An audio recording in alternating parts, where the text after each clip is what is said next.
அஸ்ஸலாமு அலைக்கும் வரஹ்மத்துல்லாஹி தஆலா வரகாத்துஹு. நஹ்மது நுஸல்லி அலா ரசூலி கரீம் அம்மா பாத். அளவற்ற அருளாளனும் நிகரற்ற அன்புடையனுமாகிய அல்லாஹ்வுக்கே எல்லா புகழும். இன்னும் சலாத் என்னும் கருணையும் சலாம் என்னும் ஈடேற்றமும் நபிகள் நாயகம் ஸல்லல்லாஹு அலைஹி வஸல்லம் அவர்கள் மீதும் அவர்களை அப்படியே பின்பற்றி வந்த சத்திய சஹாபாக்கள் மீதும் தாபீன்கள் மீதும் தபத்தாபீன்கள் மீதும் இங்கு அமர்ந்திருக்கும் உங்கள் மீதும் என் மீதும் என்றென்றும் நிலவட்டுமாக. எனக்கு கொடுக்கப்பட்டுள்ள தலைப்பு இல்லங்களும் மஸ்ஜிதுகளாகட்டும். நம்மளோட வீடு முதல்ல நம்ம உயிருள்ள வீடா இல்லை உயிரற்ற வீடான்னு பார்க்கணும். நபி ஸல்லல்லாஹு அலைஹி வஸல்லம் அவர்கள் கூறுகிறார்கள், அல்லாஹுடைய நினைவு இருக்கும் வீடு உயிருள்ளது என்றும் அல்லாஹுடைய நினைவு இல்லாத வீடு உயிரற்ற வீடு என்றும் கூறினார்கள். அதாவது வீட்டில் என்ன உயிருள்ள வீடு உயிரில்லாத வீடு, அது ஒரு கல்லால் தானே கட்டப்பட்டு இருக்குது. இதில் என்ன உயிருள்ள வீடுன்னு சொல்கிறாங்கன்னா, பள்ளிவாசல் என்பது எவ்வளவு மதிப்புமிக்க ஒரு இடம், அதுவும் கல்லால் தானே கட்டப்பட்டிருக்கிறது. அதையே அவ்வளோ சிறப்புமிக்க இடம் அப்படின்னு சொல்கிறாங்கன்னா, அதில் செய்யக்கூடிய விஷயங்களை வச்சு தான் அந்த பள்ளிவாசல் வந்து எவ்வளோ சிறப்பு மிக்கது அப்படிங்கிறத நம்ம சொல்கிறோம். அப்படிப்பட்ட ஒரு சிறப்புமிக்க ஒரு இடமாக நம்முடைய வீட்டை ஒப்பிட்டு உயிருள்ள அப்படிங்கிற அந்தஸ்தை கிடைக்கணும் அப்படின்னா, நம்ம அந்த உயிருள்ள அந்த அந்தஸ்தை நம்ம அடையணும் அப்படின்னா நம்ம என்ன செய்யணும் அப்படின்னாக்கா, முதல்ல நம்ம வந்து பள்ளியாசல என்ன பண்ணுறாங்க, தொழுகிற 5 வேளை தொழுகை நடக்குது. அப்போ அதே மாதிரி நம்ம வீட்லேயும் நம்ம அந்த 5 வேளை தொழுகையை வந்து நம்ம நிறைவேற்றணும், விடாமல் நிறைவேற்றணும். இதுமான் இப்னு மாலிக் ரலியல்லாஹு அன்ஹு அவங்க வந்து நபி ஸல்லல்லாஹு அலைஹி வஸல்லம் அவங்கள்ட்ட வந்து சொல்கிறாங்க, யார் ரசூலல்லாஹ், என்னோட வீடு வந்து பள்ளிவாசலுக்கும் வீட்டுக்கும் ரொம்ப தூரமாக இருக்குது, பள்ளியில் வந்து தொழுக முடியலை, அதனால் வந்து நான் வந்து எங்கள் வீட்டையே நான் மஸ்ஜித் ஆக்கலாம் அப்படின்னு சொல்லி நினச்சிக்கிட்டு இருக்கேன். நீங்கள் வந்து அதுக்கு நீங்கள் வந்து எங்கள் வீட்டில் வந்து நான் தொழுகைக்குன்னு இடம் ஒதுக்கி தர்றேன், அங்கே வந்து நீங்கள் 2 ரக்காய் தொழுகை வச்சு எனக்கு ஆரம்பித்து தரணும். அங்கே பள்ளியில் எந்த அந்தஸ்தோட எந்த கண்ணியத்தோடு அங்கே தொழுகை நடக்குதோ அதே அந்தஸ்து எங்கள் வீட்லேயும் நடக்கணும், அதே அந்தஸ்தோடு அந்த கண்ணியத்தோடு நான் வந்து வீட்டில் தொழுகணும் அப்படின்னு சொல்லி நீங்கள் வந்து ஆரம்பித்து தரணும் அப்படின்னு சொல்கிறாங்க. அதே போல் நபி ஸல்லல்லாஹு அலைஹி வஸல்லம் அவங்க வந்து வீட்டில் வந்து 2 ரக்காயத்து சஹாபாக்களோட நின்று தொழுகை வச்சு ஆரம்பித்து கொடுக்குறாங்க. அப்போ அந்த சஹாபி வந்து மஸ்ஜிதுக்கு போகிறதுக்கு பதிலாக வீட்டையே மஸ்ஜிதாக கருதி தொழுகிறாங்க. ஆனால் நம்ம எப்படி தொழுகிறோம் அப்படின்னாக்கா, அசட்டு தன்மையாக தான் தொழுகிறோம். அந்த அசட்டு தன்மையாக கூட இப்போ ஒரு சில வீட்டில் வந்து தொழுகிறதே கிடையாது. தொழுகைங்கிறதே அதிகமாக இல்லாத வீடு தான் உயிரற்ற வீடு அப்படின்னு சொல்கிறாங்க. நஃபிலான தொழுகையை வந்து பள்ளியில் தொழுவதை விட வந்து வீட்டில் தொழுவதே சிறந்தது அப்படின்னு சொல்லி சொல்கிறாங்க. ரெண்டாவதாக பார்த்தோன்னா, பள்ளியாசலில் என்ன பண்ணுறாங்க, குர்ஆன் ஓதுறாங்க. ஆனால் நம்ம வீட்டில் வந்து டிவி சவுண்டு கேட்குது, இந்த ஃபோன் சவுண்டு கேட்குதே தவிர இந்த குர்ஆன் ஓதுற சவுண்டு வந்து அதிகமாக கேட்குறதே கிடையாது. ஒரு தடவை ஒரு சஹாபி வந்து குர்ஆன் ஓதிக்கிட்டு இருக்காங்க. அப்போ அவங்க வீட்டில் கட்டப்பட்டுக்கிட்டு இருக்க அந்த குதிரை வந்து அதிகமாக கத்துது. இவங்க குர்ஆன் ஓத அந்த குதிரை வந்து சத்தம் அதிகமாகிக்கிட்டே போகுது. அப்போ அவங்க நிப்பாட்டினோடனே அந்த குதிரை கத்தாமல் இருக்குது. அப்போ மறுபடியும் ஓதுறாங்க, மறுபடியும் கத்துது. அப்போ இந்த நிகழ்ச்சியை வந்து நபி ஸல்லல்லாஹு அலைஹி வஸல்லம் அவங்கள்ட்ட வந்து சொல்கிறாங்க, இது மாதிரி எங்கள் வீட்டில் நடக்குது அப்படின்னு சொல்லி.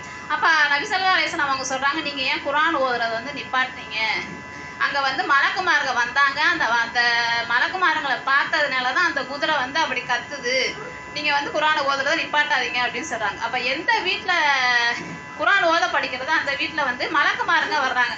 மலக்குமாருங்க வர விட பள்ளியாசல் அதிகமாக மலக்குமாருங்க வருவாங்க. இப்போ அங்கே செய்கிற செயலை வந்து நம்ம வீட்டில் செஞ்சோம் அப்படின்னு நமக்கு மலக்குமாருங்க வந்தாலே நமக்கு எந்த பிரச்சனையுமே இல்லை. மலக்குமாருங்க வர்ற வீடு எப்போவுமே பரக்கத்து நிறைஞ்ச வீடாக தான் இருக்கணும். இப்போ மூணாவதாக நம்ம என்ன பண்ணுறோம் அப்படின்னாக்கா, திக்ரு செய்யணும். இப்போதெல்லாம் வீண் பேச்சுக்களை தான் அதிகமாக பேசுகிறோமே தவிர திக்ரு அதிகமாக ஓதுறதே கிடையாது. இந்த சுபஹானல்லாஹ் அல்ஹம்துலில்லாஹ் இந்த சின்ன சின்ன திக்ரு கூட ஒவ்வொரு திக்ருக்கு கூட ஒவ்வொரு நன்மை இருக்குது. ஃபர்லுக்கு அப்புறம் நம்ம ஓதக்கூடிய அந்த சிறிய சிறிய திக்ருக்கு கூட அல்லாஹ் தஆலா என்ன நன்மை வச்சுருக்கான்னா, கடல் நுரை அளவு பாவம் மன்னிக்கப்படுது அப்படின்னு சொல்லியிருக்கான். ஆனால் நம்ம வந்து எந்த ஒரு சிறிய திக்ரை கூட ஓதுறது இல்லை. நபி ஸல்லல்லாஹு அலைஹி வஸல்லம் அவங்க வந்து ஒரு தடவை தொழுகை கிளம்பி போகிறாங்க. போயிட்டு வரும்போது ஆயிஷா நாயகி வந்து இந்த திக்ரை ஓதிக்கிட்டு இருக்காங்க. சுப்ஹானல்லாஹி வ பிஹம்திஹி அதத ஹல்கிஹி வ ரிலா நஃப்ஸிஹி வஸீனத அர்ஷிஹி வ மிதாத கலிமாத்திஹி அப்படின்னு இந்த திக்கரை ஓதிக்கிட்டு இருக்காங்க. அப்போ நபி ஸல்லல்லாஹு அலைஹி வஸல்லம் அவங்க வந்து இந்த திக்கரை கேட்டுட்டு ஆயிஷா நாயகத்தில் சொல்கிறாங்க, நான் வந்து இங்கேருந்து போனதுலேருந்து பள்ளிவாசலில் தொழுது என்னென்ன அமல் செஞ்சனோ, அமல் செஞ்சுட்டு இங்கே வர வரைக்கும் எனக்கு என்னென்ன நன்மை கிடச்சிதோ அந்த அத்தனை நன்மையை நீங்கள் இங்கே உட்காந்து திக்ரு ஓதுனனால அல்லாஹ் தஆலா அவங்களுக்கு கொடுத்துட்டா அப்படின்னு சொல்லி. இது எவ்வளோ பெரிய விஷயமா இருக்குது. வீட்டில் இருந்துட்டு அவங்க வந்து அந்த நன்மையை வந்து அடைஞ்சிட்டாங்க. நாலாவதாக வந்து தூய்மையாக இருக்கணும். தூய்மை நம்ம வந்து வீட்டை சுத்தமாக இருக்கணும். சுத்தம் சோறு போடணும் அப்படின்னு கேள்விப்பட்டிருப்பீங்கல்ல. வீடை எவ்வளோக்கு எவ்வளோ நம்ம சுத்தமாக இருக்கும். பள்ளியாசல் எங்கேயாவது ரொம்ப மோசமாக இருக்குமா? பள்ளியாசல் அந்த அளவுக்கு சுத்தமாக நல்ல ஒரு இதாக இருக்கிறதுனால தான் அங்கே மலக்குமாருக்கு அதிகமாக வர்றாங்க, பறக்கத்து. அதே மாதிரி நம்ம வீடை சுத்தமாக வச்சுக்கிட்டோம். சின்ன சின்ன விஷயத்தினாலேயே நம்ம அந்த சுத்தம் இல்லாமல் ஆக்கிடுறோம். அந்த சுத்தமாக வச்சுக்கிட்டோம் அப்படின்னா பறக்கத்து இருந்துச்சுன்னா நமக்கு கடன் தொல்லைங்க எதுவுமே நமக்கு பிரச்சனை வராது. இதை நாளையும் செய்யணும் அப்படின்னா முதல்ல ஷைத்தானுடைய தீண்டுதல் இல்லாத வீடாக நம்ம வீடு இருக்கணும். அந்த ஷைத்தான் உள்ள நுழைஞ்சிட்டாவே நம்மளால் எதுவுமே பண்ண முடியாது. அந்த ஷைத்தானை முதல்ல நம்ம நுழையாமல் வச்சுக்கணும். அது இல்லை அப்படின்னாக்கா நம்ம வீட்டில் எந்த அமலுமே செய்ய முடியாது. கணவன் மனைவிக்குள்ள அதிகமான பிரச்சனை வரும். இன்னும் கூட சில பிரச்சனை, நிறைய பிரச்சனையே வரும். இதனால் வீட்டில் வந்து மன நிம்மதியாக இருக்காது.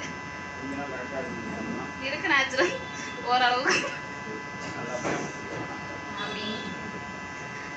குர்ஆன் சூரத்துல் நஹ்ல்ல சொல்றாங்க, வல்லாஹு ஜஅல லக்கும் மின் புயூத்திக்கும் சகனா.